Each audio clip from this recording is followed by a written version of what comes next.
días a todos. Les pedimos por favor que tomen el signo para comenzar.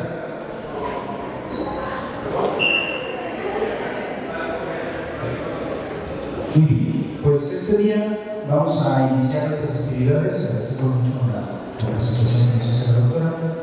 El conversatorio del día de hoy va a pensar en su gran mayoría en la metodología STEM en relación con la educación matemática y probablemente algunos matices hacia la inteligencia artificial. Entonces tenemos con nosotros a la doctora María de los Ángeles Domínguez Culca del Instituto Tecnológico de Estudios Superiores de Monterrey.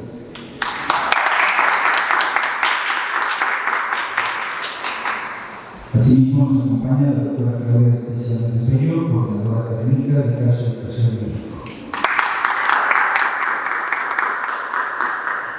El maestro Giancarlo Adolfo Loaiza Mireles, coordinador de Educación STEM del Sistema Educativo Baja California.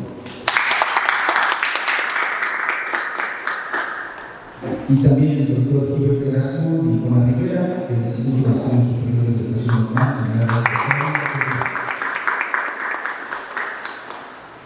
Pues sin mayores preámbulos, para comenzar nuestra plática entre amigos, que somos muy afortunados de tener a los ponentes el día de hoy. Vamos a hacer algunas preguntas. En promedio, los ponentes tienen cerca de 5 minutos para contestar o hacer sus aportaciones.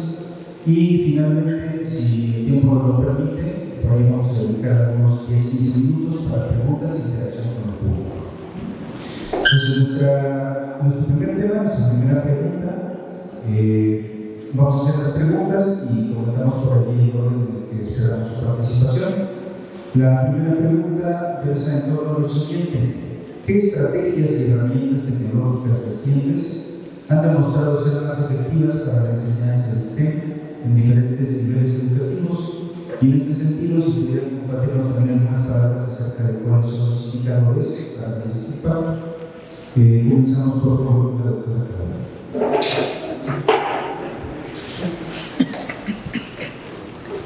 Buenos días. Es un gusto estar con ustedes aquí en este conversatorio, ya cerrando este congreso. Y bueno, agradezco también el espacio de poder compartir con mis colegas que me acompañan en la mesa y el maestro Rubén. Respecto a las herramientas y las estrategias, me parece que en términos de STEM, podemos tener diversas experiencias, a lo mejor personas que ya han trabajado durante muchos años, que son expertos y que lo han puesto en práctica, y en otro sentido, a lo mejor personas que somos o docentes que estamos frente a aula y que es algo que es nuevo y que poco a poco vamos teniendo mayor apertura y que además podemos o no tener algunas condiciones que nos permitan llevar el STEM al aula. Me parece que aparte de las estrategias y la tecnología, creería que tenemos que darle foco justamente a las cualidades de la tecnología que me permitan generar este enfoque STEM. Si unas tecnologías, pensemos en tecnologías al menos digitales, que tengan la cualidad que me permitan a mí como estudiante, porque al final pues el foco va a estar hacia el estudiante, ¿no? Al que vamos a crear este formato de tener un ciudadano analítico, reflexivo, pero además de esto que ya teníamos en la escuela, que así decimos que vamos a egresar a los estudiantes, que además tenga competencias sobre el emprendedurismo, innovación. Entonces, estas tecnologías tienen que tener la cualidad que le permitan tener el protagonismo a ese estudiante. La herramienta tecnológica va a tener su papel, su funcionamiento sobre eso, pero el protagonismo debe de estar hacia el estudiante. Hacerlo no espectador, porque sabemos que hablando de dispositivos, de robótica, de inteligencia artificial, hay muchas cosas que a nosotros, digamos, hay muchos más jovencitos por acá, pero a la edad que tenemos nos impresiona y es como wow, todo lo que pueden hacer aunque yo no haga nada. Y creo que la forma de las estrategias deberemos de enfocarlas hacia esas tecnologías que me permitan a mí tener el protagonismo de no ser espectador, no ser espectadora, sino en verdad ser constructor. Entonces, cuando llevemos las estrategias y la elección de estas tecnologías, debemos de enfocar como docentes, seamos primerizos o estemos en el camino, a llevar el foco al estudiante como protagonista de su propio conocimiento científico. En ese sentido irían mis comentarios. Si gusta lo pasamos. Sí. Gracias. Buenos días a todos. Agradecer la oportunidad de estar aquí con los compañeros, con ustedes. Han sido días muy interesantes para mí. Y la pregunta versa sobre qué tecnologías, herramientas tecnológicas han demostrado ser las más eficientes. Voy a decir que no hay un indicador claro, porque el uso de la tecnología, como lo dijo la doctora, tiene que ver con la necesidad, con los intereses, con la pasión que los chicos demuestran, y cada grupo, como bien sabemos, es completamente diferente. Puede ser que cierto tipo de herramientas no funcionen con un grupo y cierto tipo de herramientas no funcionen con otro grupo. No hay un indicador, a lo menos todavía claro, al respecto, y tenemos que entender esto, porque cuando la tecnología va dirigida al estudiante, no a los contenidos, entonces satisface los intereses de ellos y estarán en más disposición de seguir utilizándola. La tecnología como tal ayuda a comprender cosas, pero uno de los fuertes impactos que tiene en las personas es la parte emocional. Y a pesar de ayudarnos a enseñar contenidos, a ayudarnos a comprender ciertas cosas, generan emociones que permiten un apego más grande hacia el contenido que estamos aprendiendo. En este caso me gustaría hablar de aprendizaje emocional, porque esa tecnología genera emociones, genera alegría, genera curiosidad, genera hasta cariño por lo que estamos aprendiendo. Entonces mi comentario sería nada más, así como lo dijo la doctora y como lo dijo el doctor Cory Brady en uno de los primeros conversatorios, habla acerca de microculturas, y a lo mejor hay grupos pequeños que se van enfocando más a cierto tipo de herramientas y otros a otra. Sin embargo, en el salón de clases parece que todavía seguimos atados al pizarrón y todavía seguimos atados al marcador, y no estamos probando lo suficiente con las posibilidades que las herramientas podrían tener. Entonces sería muy interesante para nosotros que la tecnología no estuviera apuntada, concuerdo lo que dice la doctora, al contenido, sino a los intereses de las personas, pero sería bien interesante que la tecnología fuera adaptativa a esos intereses de las personas y no fuera con la lógica de solamente enseñar cierto conocimiento. Esa es mi opinión. Muy gentil. Retomando las ideas que hemos escuchado de los doctores, me gustaría considerar que antes de hablar de las estrategias y de la tecnología en particular, como docentes tengamos muy claro que necesitamos un modelo que nos guíe en la incorporación de la tecnología, como por ejemplo el feedback conecta lo disciplinar con la pedagogía y con la tecnología. Independientemente de la herramienta tecnológica que estemos utilizando o que decidamos utilizar, que tengamos muy claro cómo se conectan estos contenidos para poder hacer con intención, con propósito, lo que queremos llevar al aula para esos estudiantes en particular. Creo que más que una tecnología que vaya sobre las otras, es lo que se está observando en el salón, lo que tenemos en nuestros estudiantes, las necesidades que ellos tienen y lo que nosotros queremos que ellos vayan a aprender, no nada más de los contenidos que nos marquen, todas las habilidades y competencias que se desarrollan al crear en nuestras aulas conocimiento mediado por tecnología o cualquiera de las estrategias o herramientas que estemos empleando. Siempre hacerlo con propósito, siempre haciendo pensando qué queremos lograr y de esa manera poder seleccionar dentro de la amplia gama de las tecnologías la más apropiada, que esté a nuestro control también y que nosotros también nos sintamos cómodos utilizando. Los estudiantes son muy hábiles, las eras han cambiado, los niños actuales tienen otra manera de acercarse a las tecnologías que puede ser distinta a la que nosotros tenemos. Entonces, ser sensibles a eso para que nosotros también nos sintamos. Y si no somos los más hábiles, no nos quedamos para ser los más hábiles, es decir, estoy aprendiendo, seguramente ustedes me van a enseñar a aprender otra cosa, queremos hacer esto y movernos desde ahí. Entonces, siempre con apertura, con claridad, creando espacios de confianza y de aprendizaje. Y en los indicadores creo que a veces nos basamos mucho en el indicador que medimos desde el desempeño, que deja mucho que desear, que de cuantificar el impacto que se está teniendo con una u otra tecnología o metodología o lo que se está haciendo en los años. Pienso que así como estaba hablando el doctor acerca de las emociones. Acá estamos realizando una investigación en la que estamos tratando de medir el engagement, cuánto se están involucrando los estudiantes a través de la gesticulación, de la colaboración, de lo que están haciendo en el aula. Esa es otra manera, no es cuantificable, no va a irse hacia su nota del parcial o del principio, pero sí nos está ayudando a nosotros que estamos diseñando las clases, qué funciona y qué no funciona, en qué momento los perdí. Yo diseñé, me desvelé, hice lo mejor que pude, lo llevo al aula y puede ser que no tenga la guía, que no haya llegado como yo lo pensé. Entonces, este otro tipo de investigación nos va a ayudar a poder entender qué sí está funcionando para mi aula y si no funcionó, saber por qué no, para poder hacer modificaciones conscientemente, con conocimiento de causa y poder seguir impactando en todo lo que estamos haciendo. Esa sería mi recomendación.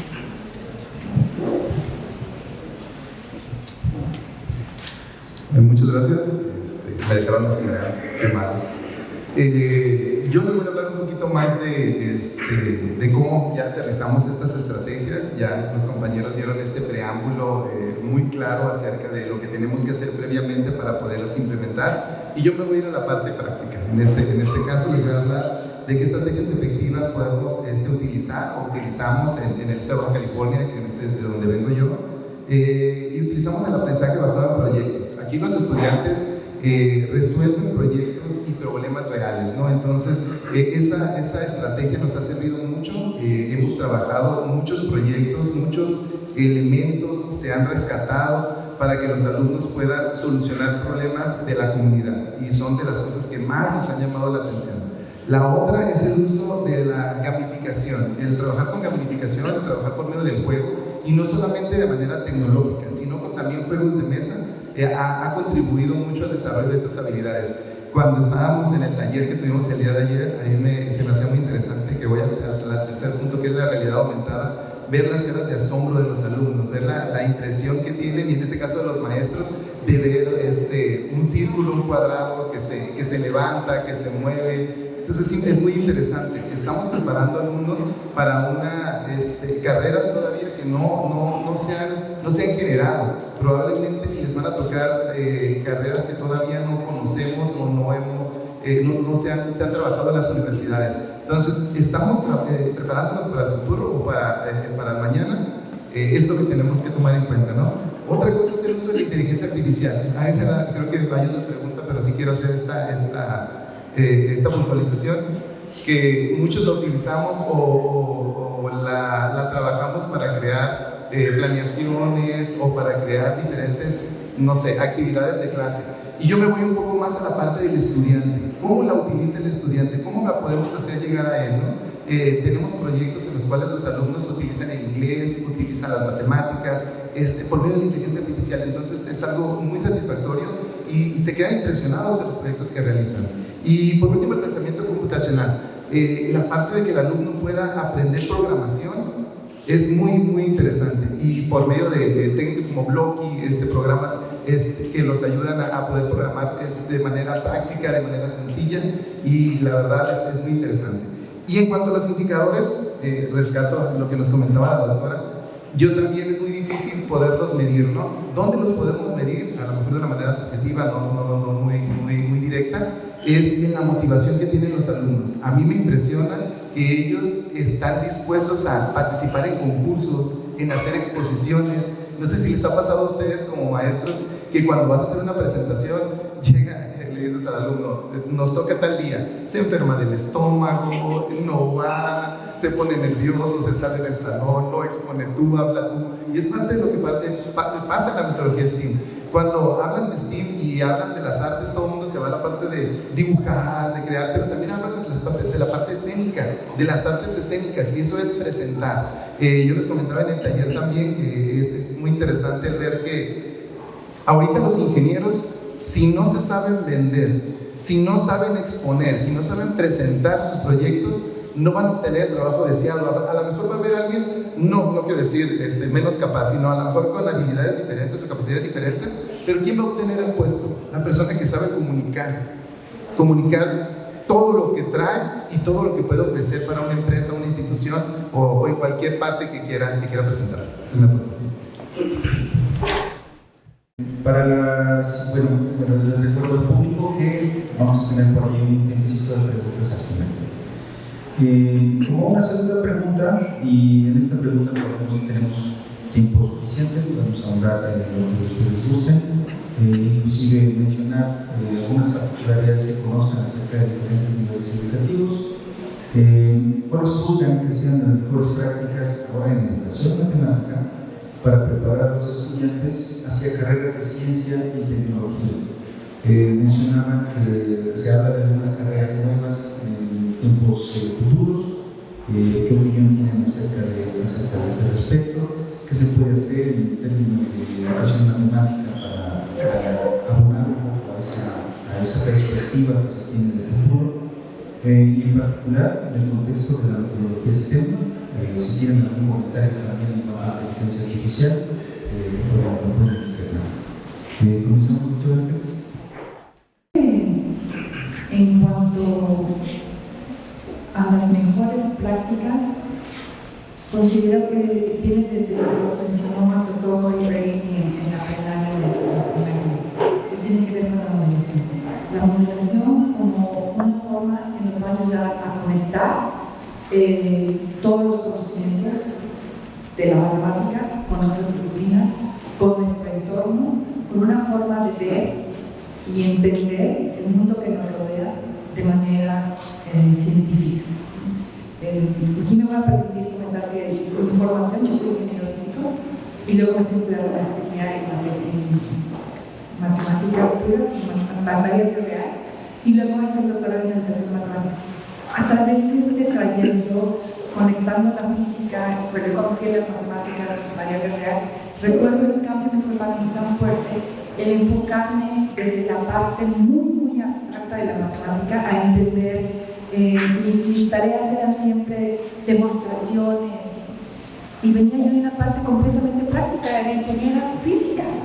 Entonces, ese tránsito me costó mucho trabajo. Cuando luego hice el doctorado en educación matemática, siempre busqué que a la hora de que estábamos trabajando, tejer puentes, entender que finalmente lo que vamos a estar haciendo en práctica cuando me incorporé como profesora fue en el aula de ingenieras, hacer cuestiones que les fueran a servir hacia entender lo que van a estar trabajando, sin perder de lado la belleza, la elegancia, el poder que tienen las matemáticas, pero sí pensando que el público al que yo estaba enseñando, porque quería que ellos aprendieran algo, iba a ser gente que iba a estar aprendiendo. Y desde ahí es que la modelación ha sido para mí un eje fundamental en todo lo que estoy haciendo. Me permite abarcar los diferentes niveles educativos, mismo escenario, mismo contexto, se trabaja de manera diferente porque desde la modelación la matemática no está en el problema, está en el que nos resuelve.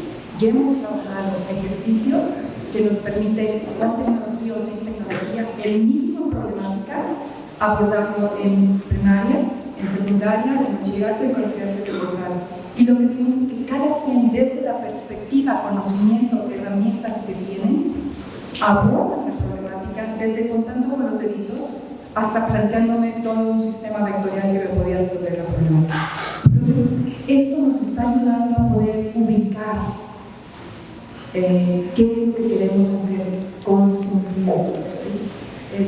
El uso de la tecnología nuevamente, cualquiera que esta sea, hoy la moda es inteligencia artificial, que le estamos entendiendo, que le estamos aprendiendo ya, y que debemos de ser como cuando cambiábamos de plataforma educativa, o cuando entraban los celulares al aula, o cuando entraban las calculadoras, cualquiera sea que sea la tecnología, nada viene a reemplazarnos si nosotros estamos siendo los diseñadores con propósito de lo que queremos lograr, ¿sí? Ya lo mencionaba el doctor Lorenzo el otro día en su presentación.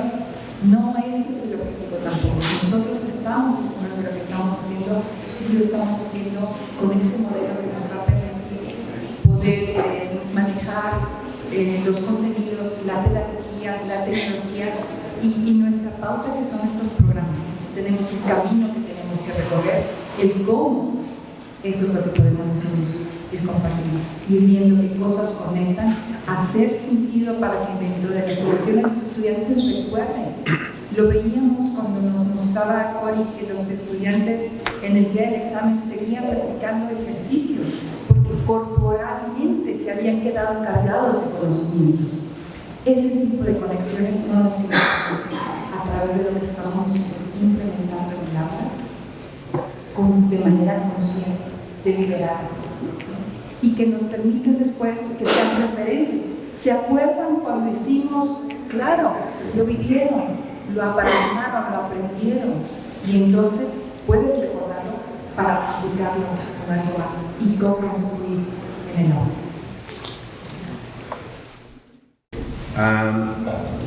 Trabajo en una escuela normal, enseñamos a los que van a ser maestros de secundaria en la especialidad de matemáticas, y una de las principales situaciones que hemos visto es que el futuro docente, cuando va y practica en el salón de clases, hace lo que ve a su maestro en la escuela normal hacer. Entonces, si el maestro no empieza a utilizar herramientas tecnológicas en la escuela normal, difícilmente los chicos van a intentar hacer cambios, hacer ajustes en su práctica. Y les está rebasando, porque la tecnología que están utilizando los chicos en todo momento para todas las cosas, y en la mayoría de ellos para perder su tiempo con cosas nada más entretenidas, llamativas, les está sobrepasando. Cuando ellos lleguen al aula e intenten implementar la tecnología, los recursos de tecnología, de inteligencia artificial, de cualquier herramienta para la enseñanza, los chicos de secundaria ya les habrán rebasado. ¿Qué quiero decir? Que probablemente la tecnología que están usando los chicos de secundaria está a un nivel más experimental. Están, salió nueva tecnología, mira, vamos a probar y vamos a probar y vamos a probar, y nuestros chicos apenas están intentando usar GeoGebra para la enseñanza de matemáticas. No estoy diciendo que está mal, estoy diciendo que hay mucha variedad de tecnología, mucha variedad de herramientas que necesitaríamos implementar, y esto implicaría que los docentes en las escuelas normales también se atrevieran a equivocarse en el proceso, porque de esa manera le van perdiendo el miedo al uso de la herramienta tecnológica. Entonces, este debería de ser, el maestro debe de modelar, debe de ejemplificar el uso de la tecnología en la normal para que los chicos se animen a probarlo. Segunda cosa, como lo dijo la doctora, deben de tener una ética, una actitud muy propia para el uso de la tecnología, porque otra vez nuestros alumnos en cualquiera de los niveles están usando la tecnología para brincarse las leyes. Están usando la tecnología para, hey, contéstame el examen, y órale, haz el examen. Oye, me encargaron un problema, ni siquiera lo voy a razonar, nada más voy y le pregunto a tecnología, oye, resuelven este ejercicio que me encargaron. La tecnología hasta paso a paso se lo resuelve para que parezca que el chico lo está haciendo. Detalles como esos deberíamos de estar orientando, porque si bien me tocó estar en una conferencia donde una psicóloga estaba diciendo, oye, somos la generación X en aquel entonces. Somos la única generación, así nos lo vendió, que fuimos regañados por nuestros padres y seremos regañados por nuestros hijos. Y en ese sentido, si nosotros no somos cuidadosos, decía ella, de vez en cuando el papá, el maestro, tiene que decir así o no, porque así lo digo yo. Porque tiene que orientar la parte ética sobre ese uso de la tecnología. Si no, vamos a tener muchos problemas. Hay una serie que me gusta mucho, se llama La teoría del Big Bang. Y hay una parte donde uno empieza a hacer comentarios y dice, oye, ¿te has fijado que todos los supervillanos tienen títulos de doctorado? Y entonces habla acerca del doctor Mondú y del doctor no sé qué, doctor Octopus y puros villanos con títulos de doctorado. Y dice, algo debemos de tener cuidado en la educación con esto, porque si no estamos orientando hacia el beneficio de la comunidad, estas personas van a terminar pegándonos. Y no podemos aguantarlo, no podemos estar en un pleito, en una guerra todo el tiempo, sino tenemos que orientar ese aprendizaje. Ahora, ¿cómo soñar con carreras en las cuales nosotros nunca hemos visto, nosotros nunca conocimos, nosotros ni siquiera las podemos soñar? pues probablemente a nosotros los docentes no nos toque soñarlas. Probablemente van a ser ellos los que van a inventar las carreras que todavía ni siquiera existen, de las cuales todavía ni siquiera hemos hablado. Para ello debe de tener el alumno un abanico de posibilidades de experimentar con toda la tecnología, con toda la herramienta, desde la más simple, que no sea un recurso digital, desde la tecnología más simple hasta la más compleja. Y van a encontrar combinaciones de cosas, de herramientas, que les permitirán crear esos nuevos trabajos, en cuyo caso el docente no debería decir, esta herramienta solamente sirve para la matemática. De hecho, mucha de la herramienta fue adaptación de otra herramienta, y alguien dijo, las teorías del aprendizaje no eran ni siquiera originalmente teorías del aprendizaje, no eran para el aprendizaje, fueron adaptaciones de otro tipo de teoría que se implementaron aquí. Entonces, hablando del uso de la tecnología, también deberíamos de permitir decir, bueno, GeoGebra no va a ser solamente para modelado matemático. ¿Qué variantes podemos utilizar para eso? Oye, inteligencia artificial, ya ahorita muchas inteligencias artificiales, todas dispersas, pero puedes ir a un aro, a una de ellas, a otra de ellas, y puedes combinar el uso de estas herramientas tecnológicas, ¿no? Y finalmente, soy de la idea que si una persona tiene ganas de ser astronauta, no deberíamos estarlo forzando a quedarse con la matemática para ser un policía. No es la misma matemática. Deberíamos de permitir que los intereses de cada alumno sobresalieran para que, oye, yo quiero ser un físico aeroespacial, quiero ser, no sé, lo que se les ocurra, qué tipo de estudio necesito, qué tipo de interacción. Y si un maestro me puede orientar para decir, mira, encontré esta herramienta tecnológica, te la voy a ofrecer, niveles más elementales, y luego gradualmente tú podrás ir construyendo el conocimiento que necesitas para llegar a ser el tipo de profesión, tener el tipo de profesión que quieras tener. Esta parte se vuelve muy interesante. Si cada uno de nuestros alumnos, en lugar de llevarlos como comúnmente decimos, y muchas veces lo decimos, como un rebaño, permitiéramos que cada uno de ellos adquiriera su potencial, esto tendría dos beneficios: alcanzaría su potencial y se sentiría realizado por ello, estudiaría lo que quisiera estudiar y se sentiría muy feliz con eso. Y si lo orientamos de manera ética, no solamente estará pensando en su bienestar, sino en el bienestar para otras personas. Gracias. Gracias. Bueno, quisiera comentar algunos datos que conozco, digamos, sobre el movimiento STEM, que es que cerca del 80% de los estudiantes no eligen una carrera relacionada a la ciencia y la tecnología. El 27% aprox son hombres, y un 27% hombres de los que sí eligen una carrera relacionada con la ciencia y la tecnología, versus un 8% que son mujeres. Este porcentaje bajo de personas que eligen tener una carrera relacionada con la ciencia y la tecnología, podríamos empezar como a distinguir tal vez cada uno de nosotros a nuestro escenario cercano dentro del aula, de nuestra localidad. ¿Qué hace que ellos sí y qué hace que el resto no? Y luego, como nosotros, como docentes o docentes en formación, vamos a propiciar que ocurra un sí. Ahora, no significa que necesariamente queramos que suba simplemente ese porcentaje y que queramos que todo el mundo haga ahora ciencias, sino más bien es que todos estemos en las posibilidades de saber que puedo, que no la vea lejana la ciencia, que no la vea lejana la tecnología. Hace unos minutos yo mencionaba sobre protagonismo, y esto me pegó, digamos, mucho. Justamente el día de ayer que tuvimos esta jornada interesante de talleres, yo trabajo en tecnología. Entonces, ¿cómo es que no le doy peso a la tecnología como si fuera ella la protagonista, sino que soy yo como creadora? Yo pensándome como estudiante, digamos, una estudiante de primaria de 8 años, una jovencita de 15 años. ¿Cómo soy yo protagonista? El aula me tiene que hacer de tal manera que yo sea, como decía la doctora, que yo pueda diseñar, porque si, digamos, este tipo de apps, diversidad de apps, de software que hay, de dispositivos, todos los gadgets que hay, entonces yo veo toda esta diversidad y todavía imagínense las que no conocemos, porque nosotros tenemos un nivel de usuario a veces hasta básico, hasta en redes sociales, este tipo de cosas. Pero imagínense todo aquello que existe en el mundo que no tenemos ni siquiera noción de lo que se hace y no se hace con tecnologías. Entonces, pareciera ser que soy solamente espectadora. Ellos hacen. o sea, el dispositivo hace, o cierta élite es usuaria de esa tecnología y cierta élite es creadora de esa tecnología.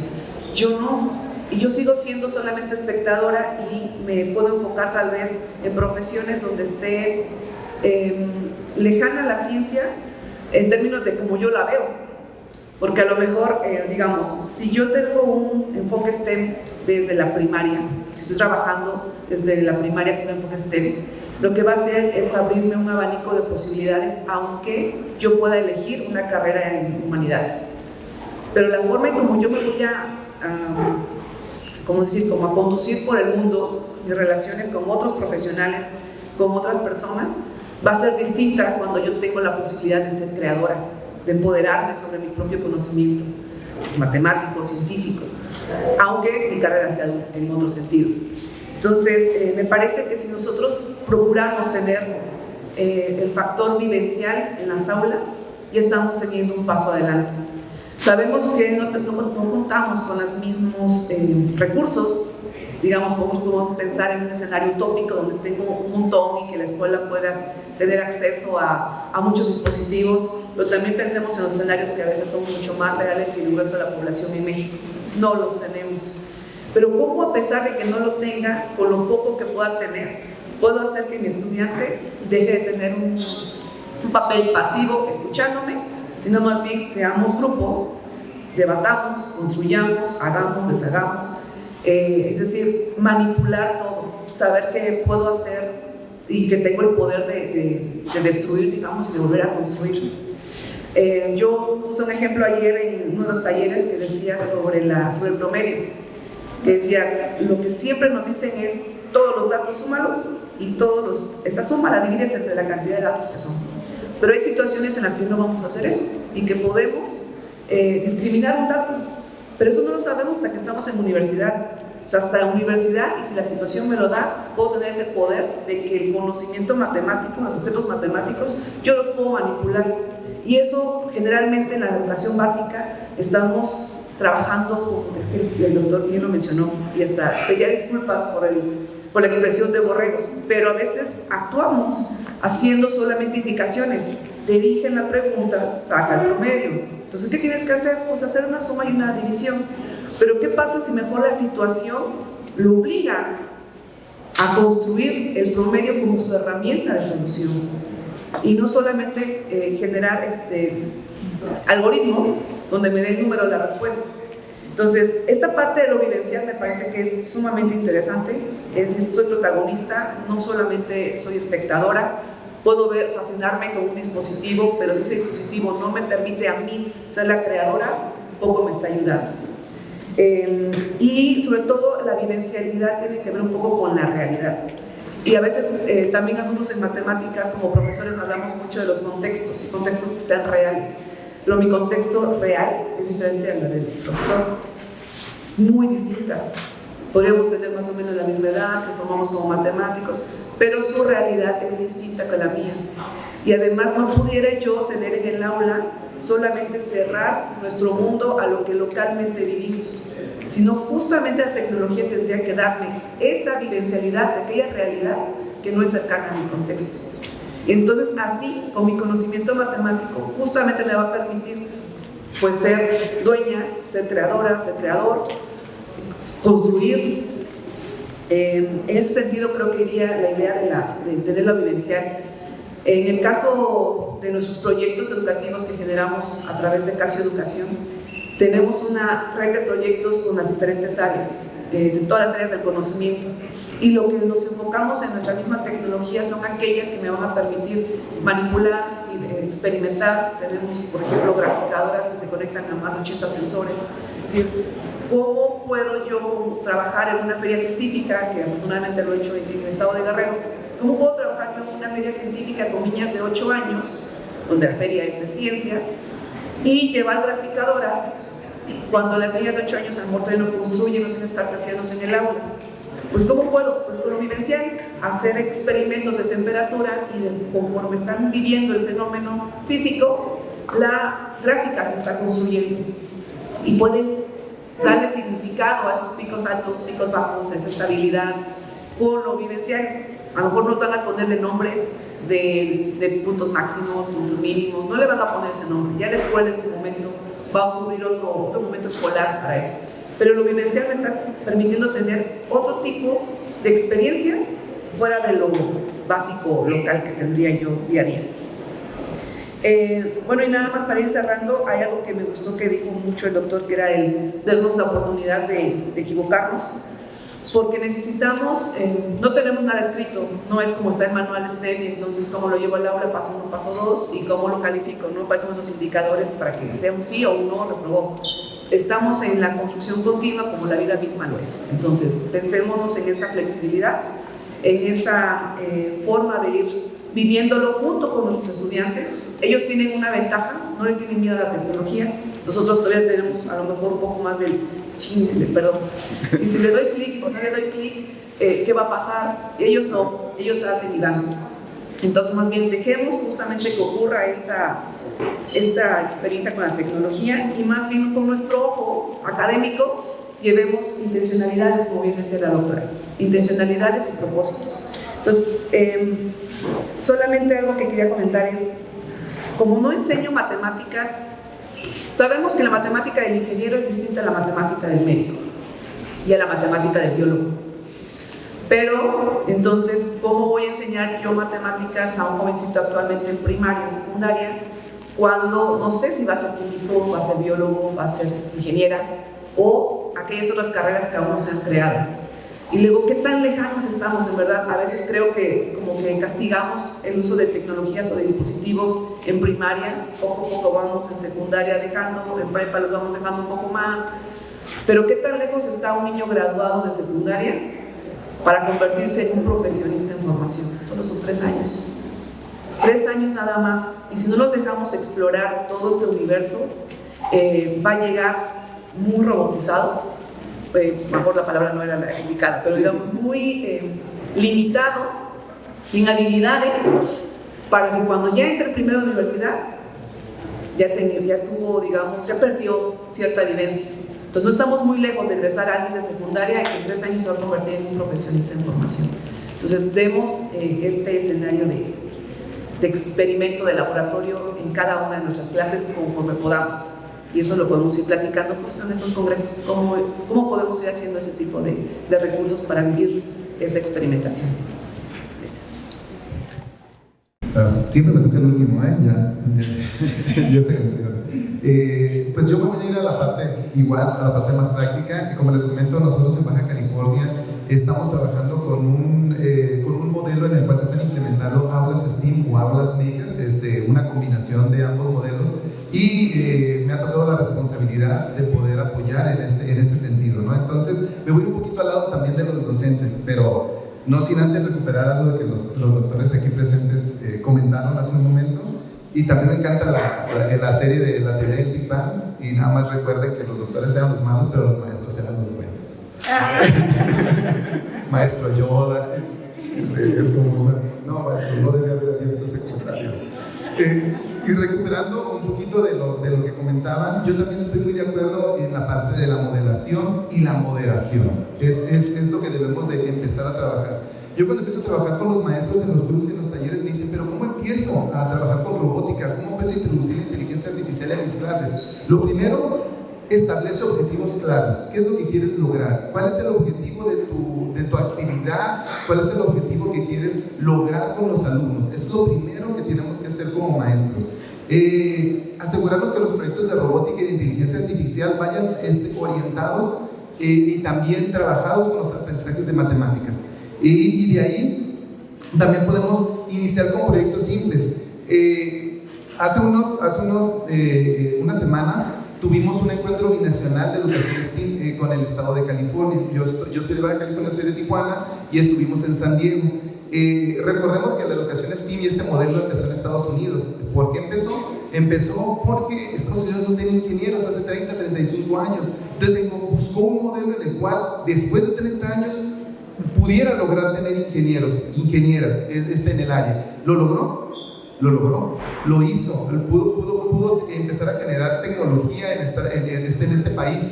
Entonces, cuando yo voy a esta experiencia en Estados Unidos, yo pensaba llegar y que estuvieran los salones muy bonitos y estructurados. Me tocó un barrio que se llama el barrio Logan, que es un barrio latino y americano. Entonces llegan muchos jóvenes de aquí de México a migrar a Estados Unidos, ¿no? Entonces muchos hablan español, no hablan muy bien inglés. Entonces yo esperaba encontrar unos salones impresionantemente bonitos, unos makerspaces, y me di cuenta que no. Y aparte, que el sistema educativo en Estados Unidos tiene una característica muy especial. Cada condado, es más, no cada condado, cada escuela puede elegir la forma de impartir clases. ¿Ya se dieron cuenta? Qué difícil, o sea, es bueno y malo. Tiene una libertad, pero también tú puedes ir de un condado a otro condado y la forma de impartir los contenidos son totalmente diferentes de una parte a otra. Entonces, eso sí es diferente. Entonces, fue una experiencia muy bonita y nos dimos cuenta que cuando llegamos a estos salones tenían un makerspaces y el maestro me decía, miren, tenemos todos estos kits de robótica, y a mí me salieron 2 lágrimas, ¿no? Yo tengo 3 kits y con eso tengo que hacer milagros para 36 alumnos. Entonces yo miraba el salón y me abría un espacio y kits de robótica, de STEAM, tenían materiales de electrónica y decía, qué hermoso está esto, ¿no? Pero cuando yo empiezo a darles el taller, empiezo con una hoja de papel, a trabajar con un lápiz, a decirles que el lápiz, cómo se crea el lápiz, qué es el grafeno, cómo se estructura, cómo se creó. Entonces, desde algo tan sencillo, puedes empezar a trabajar STEAM. Depende del contexto, sí, podemos trabajar con una hoja, en un contexto donde no tengamos tecnología y estás haciendo STEAM. No hay una limitante en esa parte. Entonces, eso es lo que les hacemos ver. Me llamó mucho la atención, fue algo que se me quedó, que me dijo el maestro del Makerspace, me dice, maestro, yo empiezo con todo esto y no les doy la oportunidad de que lo experimenten desde cero.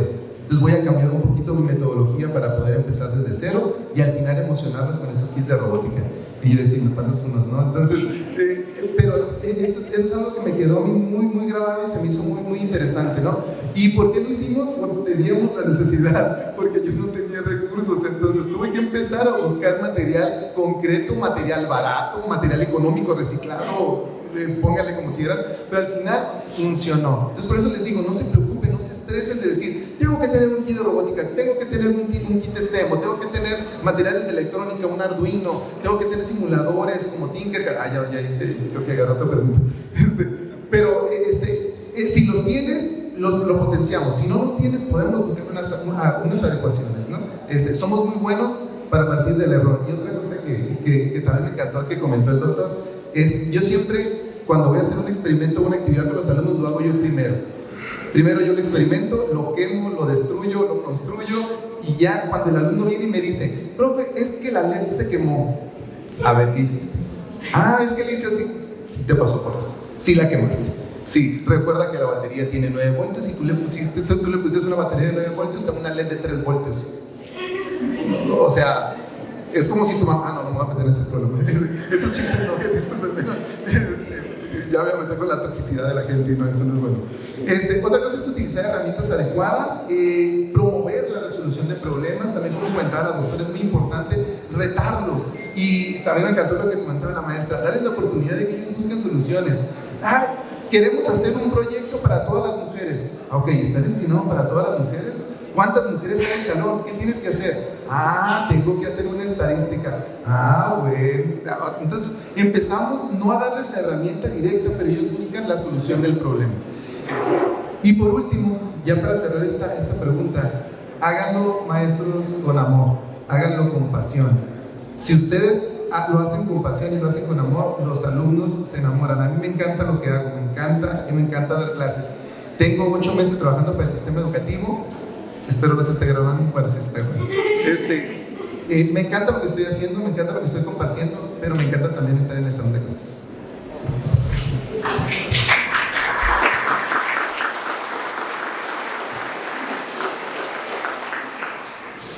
Muchas gracias por sus participaciones. Vamos a hacer una pregunta más. Esto es para quien guste participar.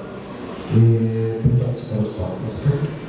¿Considera que los educadores deberían equilibrar el uso de la tecnología avanzada como la inteligencia artificial con la enseñanza de habilidades matemáticas fundamentales? ¿En qué niveles sí, en qué niveles no? Por ahí, maestro Guerrero ya nos compartió algo al respecto.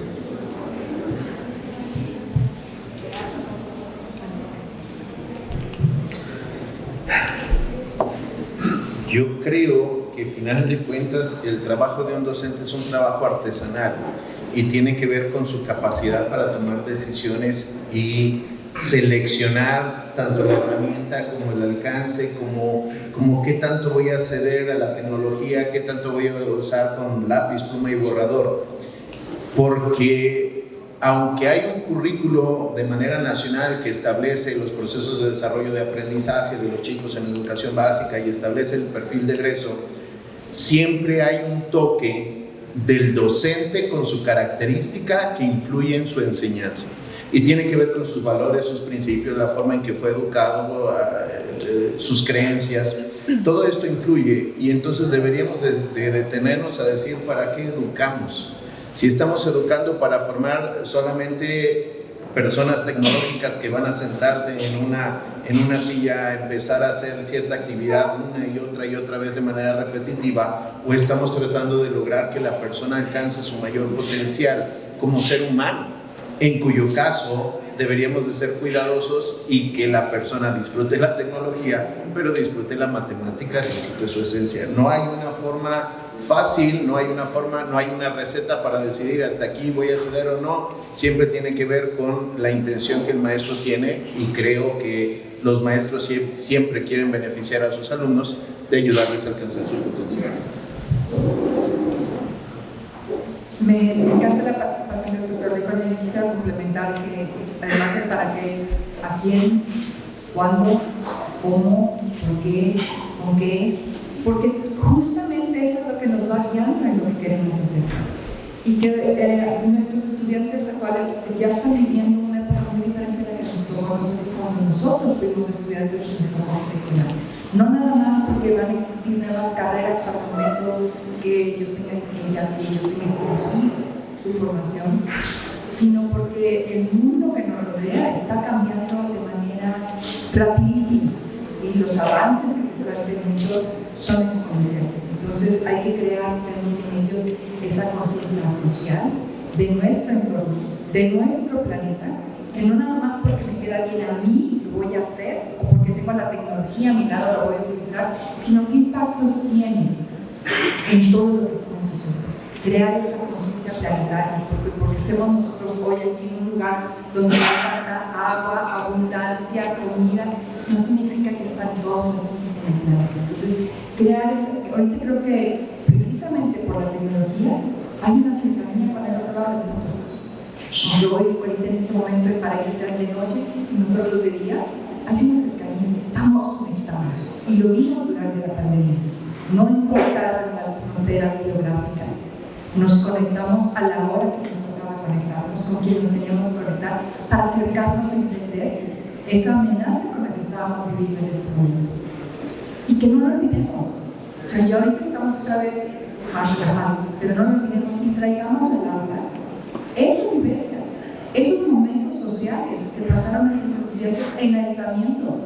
Hoy estamos todavía viendo que se perdieron competencias de colaboración, de comunicación. Se sientan y no se sientan, no se ven a los ojos, no platican, no colaboran de la misma manera que lo habíamos logrado.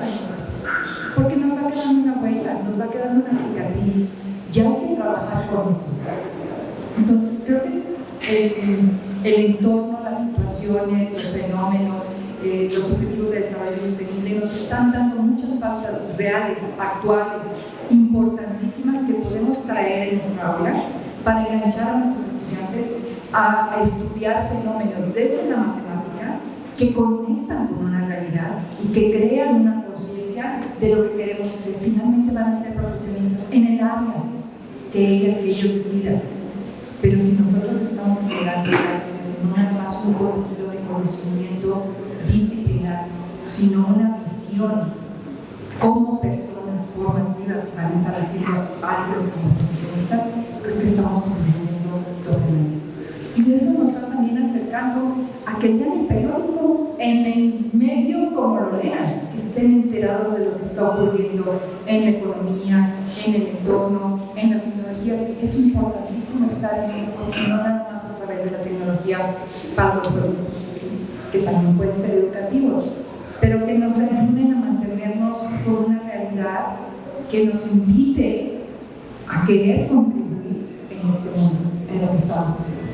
Y de ahí que es importante que nosotros como educadores, en el nivel en el que estemos, con quienes estemos interactuando o en nuestra misma comunidad de colegiales, podemos seguir aportando. ¿Sí? Siempre hay la oportunidad de aprender si queremos nosotros abrirnos a ese aprendizaje. Igual la podemos no hacerla bien, pero si estamos dispuestos a aprender incluso de los errores, pues ya ganamos. Y eso creo que tiene que ser una filosofía de lo que estamos haciendo, independientemente de la tecnología.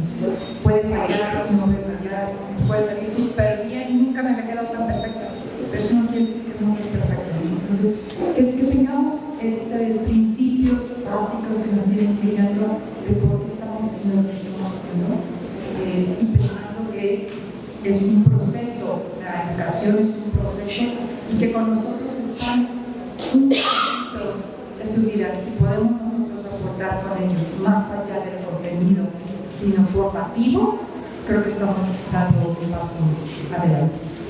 Y ahí es donde conecto con la otra parte que era súper importante de la diversidad, la equidad y la inclusión. Todos los espacios tienen que ser para todas, para todos y para todas. No tiene que importar, sin embargo, socialmente, culturalmente, desde muy pequeño se va formando la identidad. La identidad científica, que yo me identifico, la persona que crea la tecnología, que crea la tecnología, el conocimiento, y eso lo vamos o no, de manera consciente o inconsciente, favoreciendo por las normas sociales y culturales con las que muchas veces nos hace un velo, que no nos permite ver que podemos nosotros dar un poco más. Bromas, sesgos, estereotipos, que van rompiendo y nos reímos. ¿Qué hay realmente atrás de eso? Podemos estar cerrando la puerta a alguien que pudiera haberse movido hacia construcción de un conocimiento en las áreas externas. ¿Por qué? Pues porque ya nos reímos, pues porque ya decimos eso no es para ti. Entre broma y broma, entre chiste y chiste, entre meme y meme. Entonces, seamos conscientes de lo que estamos haciendo, de lo que estamos construyendo y cómo cada uno de nosotros somos agentes de cambio con responsabilidad y con intención de nuestra institución.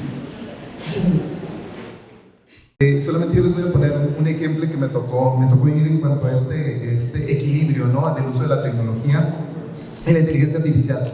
En alguna ocasión, yo soy maestro de aula de medios y de aula STEAM, entonces yo trato de acomodar las diferentes asignaturas para que puedan utilizar el aula STEAM o el aula de medios. Entonces en un momento llega el maestro de inglés y me dice: maestro, tengo un grave problema con los alumnos porque no se saben los adjetivos calificativos. Bueno, digo, muy bien, entonces ¿qué podemos hacer? ¿No tiene una herramienta por ahí, como si la trajéramos en la bolsa? No tiene una herramienta por ahí que nos pueda servir para eso, y pues ahí tienes al profe toda la noche buscando una herramienta. Entonces encuentro una herramienta que es Microsoft Designer, en la cual podemos introducir un prompt. Un prompt es una descripción general para poder realizar una actividad de inteligencia artificial, ¿no? Entonces diseño un prompt, diseño un espacio y le dejo espacios a los alumnos para que puedan poner características personales de cada uno de ellos. Obviamente primero lo hago yo, ¿verdad? Entonces lo trabajamos con los chicos y primero ellos tenían que hacer una descripción en cuaderno y tenían que dibujarse como si fueran un Funko Pop. ¿Sí conocen el modelo de Funko? Entonces es como si fueran un Funko Pop. Entonces ellos lo hicieron a mano y terminando les dimos la opción en cada computadora que cada quien diseñara su propio Funko. Fue algo que la verdad los chicos se quedaron enamorados y emocionados. Aprendieron los adjetivos en inglés y además pues les imprimimos su Funko y los pegamos enfrente del aula de medios, ¿no? Entonces fue muy interesante verlo, y la verdad yo creo que es muy bueno el trabajar con la inteligencia artificial si podemos llegar a ese equilibrio. Gracias. Igual quería comentar sobre la idea del equilibrio, que no es tan lineal las decisiones como qué tanto sí, qué tanto no, hasta dónde llega una o la otra, sino que creo que es reconocer su funcionamiento, reconocer el funcionamiento de cada uno. Es decir, tiene un funcionamiento los conocimientos, los objetos matemáticos, y tiene un funcionamiento la tecnología. Es decir, la tecnología va a servir para lo que me va a servir. Entonces, si le damos el papel que le corresponde a cada una de ellas, pues vamos a tener justo esta herramienta completa que me va a permitir tener un enfoque STEM viviéndonos desde la educación primaria, al menos. Y es importante que pensemos en todos esos escenarios. No solamente es el objeto matemático, por decir algo, y la tecnología, y cómo las vinculo para dar una clase, sino es todo lo que significa esto de lo vivencial, de la realidad, tener vinculación con el sector gobierno, museos, Estado, mi localidad, las profesiones, centros de trabajo, empresas, industrias, para desarrollar un pensamiento científico y luego, porque soy ese ciudadano que se va a formar para estar en esa sociedad donde voy a ser un empleado, voy a ser un consultor, voy a desarrollar, a diseñar, y entonces tenemos que tener esta vinculación como completa. No es solamente objeto matemático o tecnología, sino como todo este universo que me permita tener este recurso y este evidencial como integral.